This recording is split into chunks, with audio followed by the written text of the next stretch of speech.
سب سے پہلا سوال میرا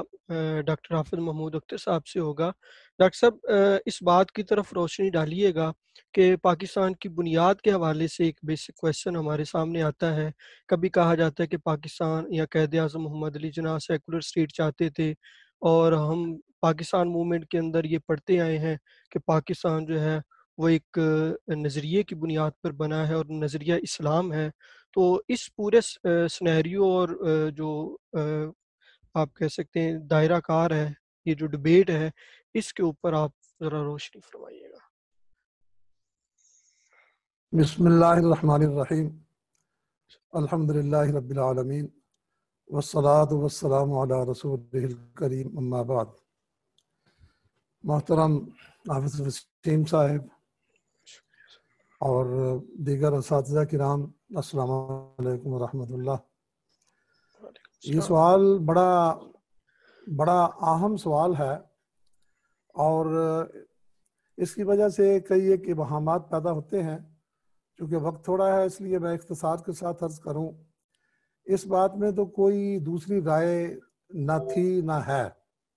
کہ پاکستان ایک نظریاتی مملکت ہے، اور اس کی بنیاد اسلام کے نام پر رکھی گئی۔ اس کا جو بنیادی مطالبہ تھا، اس کا آغاز جو ہے وہ علامہ اقبال کے خطبہ الہ آباد سے ہوا، اور اس کی بنیاد یہی تھی کہ مسلمان اپنی تہذیب اور اپنے عقائد و نظریات کے اعتبار سے بالکل منفرد قوم ہے۔ یہ دوسروں کے ساتھ یوں خلط ملط ہو کر رہ نہیں سکتے، یا دوسروں کے متاحت ہو کر نہیں رہ سکتے۔ تو اس خطبہ الہ آباد کی آبیاری کرتے ہوئے تحریک چلتی رہی،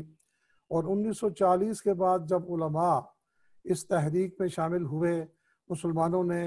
اسلام کے نام پر قربانیاں دیں، اور اس کی جو سب سے بڑی مثال ہے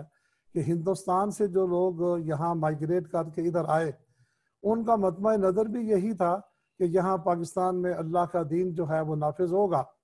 تو انہوں نے اپنے پورے خاندان شہید کروائے، اور بڑے بڑے ان پر ظلم ہوئے۔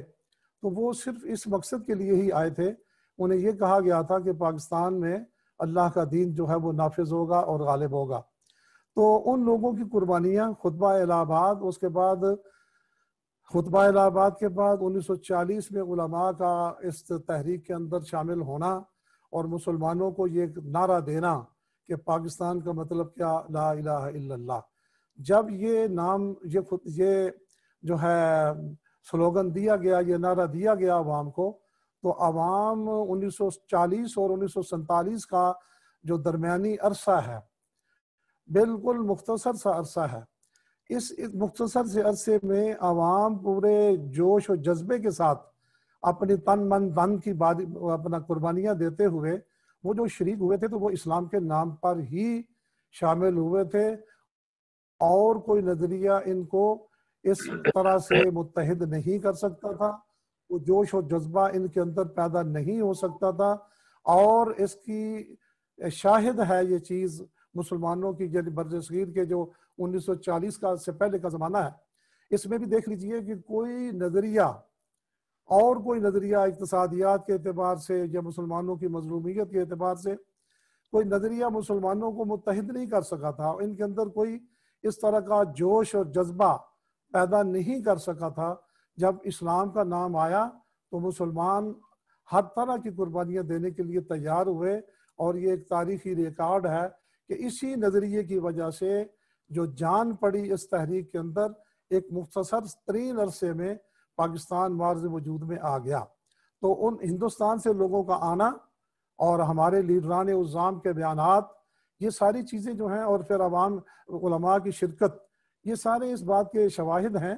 کہ پاکستان کی تحریک کا، پاکستان کا جو نظریہ تھا وہ اسلام ہی تھا۔ لیکن اس کے ساتھ ہی دیکھیں کہ یہ تو پاکستان کے نظریے کی بات میں نے کی، میں عرض کروں گا کہ پچھلی جو 20ویں صدی کے نصف آخر ہے، 20ویں صدی کا نصف آخر، اس کے اندر بھی ایسے واقعات رونما ہوئے جو مسلمانوں کے ساتھ